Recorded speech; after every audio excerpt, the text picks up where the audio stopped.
So I wanted to do a video that was just talking into the camera, no effects, no graphics, just me and the camera. And me too. And this is kind of intimidating for me. So that's probably why I use so many graphics when I make videos, but I also want to make sure that I have time to comment on stuff too. My goal with this channel is to inspire others to get out and start crossing off their bucket list items. And I got a comment on one of my videos from That Zebra 98. He commented on a video called The Biggest Tourist Trap in All of Japan. And basically he said, wish I could travel like you, honestly. And I asked him, what's keeping you from it? And he said, money is the biggest thing keeping him from traveling. So I wanted to talk a little bit about that. The first trip I took by myself, I was 18, and I moved to Brazil for a year and learned Portuguese, lived with a host family. This 1 year abroad was way cheaper than it would have been for me to live in the States for that year. It was $3,000 for a whole year. I couldn't have even lived in the United States for $3,000. This is one example of a time that traveling was actually really, really inexpensive. I went back to Brazil several times as an interpreter. Once I had my Portuguese, then I was able to get a few free flights down to Brazil to travel on someone else's dime. Last year I went to Colombia. It was less than $500 round trip. This year I went to the Philippines. If you book far enough in advance, you can get a flight to the Philippines for less than $500. And you might say, well, that's a lot of money. Well, it is. But one thing I wanted to talk about that I do to be able to save money to be able to travel is I live frugally. There's not a lot of glamour in living a frugal lifestyle, except you're always the guy that's got money. And if you spend it right, money equals travel. So I'm not taking myself out to nice dinners. I actually learned how to cook. So nowadays I cook better than most of the restaurants I go to. And it's like a third of the price to eat in versus eat out. I drive a dependable vehicle. I have a 2007 Ford Ranger. I get to go to all the same places as people that have a brand new vehicle, that upgrade their vehicle every 3 years. I get to go to all the same places, just not in quite as much style. If you take your $5 coffee that you drink every day, multiply that out over the whole year, I am a horrible mathematician. That's $1,825 a year spent on coffee if you spend $5 a day on coffee. It's really common to go out and spend $40 or $50 a weekend. You know, 50 times 52, that's $2,600. Focus, there we go. It's $2,600 a year if you spend $50 a weekend. And a lot of people go out and spend more than that. So just with coffee and bar trips, like $3,000 a year more.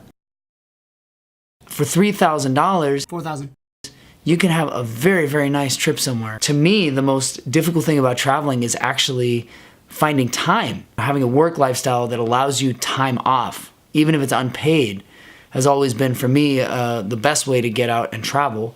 I worked for almost 10 years doing on-call catering on charter boats in San Francisco. So I showed up with no experience, started bartending and serving, and then eventually I was cruise directing.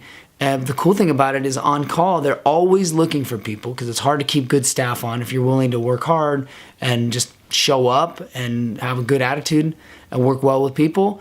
There's always going to be work for you. And I moved to LA for a year, and I found an on-call job down there too. So it's not hard to do. But I did that for almost 10 years. And what's interesting is I never made any money. My biggest tax year before my current job was like $24,000 I made in a year. But I was traveling 3 to 6 months out of the year. So I wasn't making any money really, but I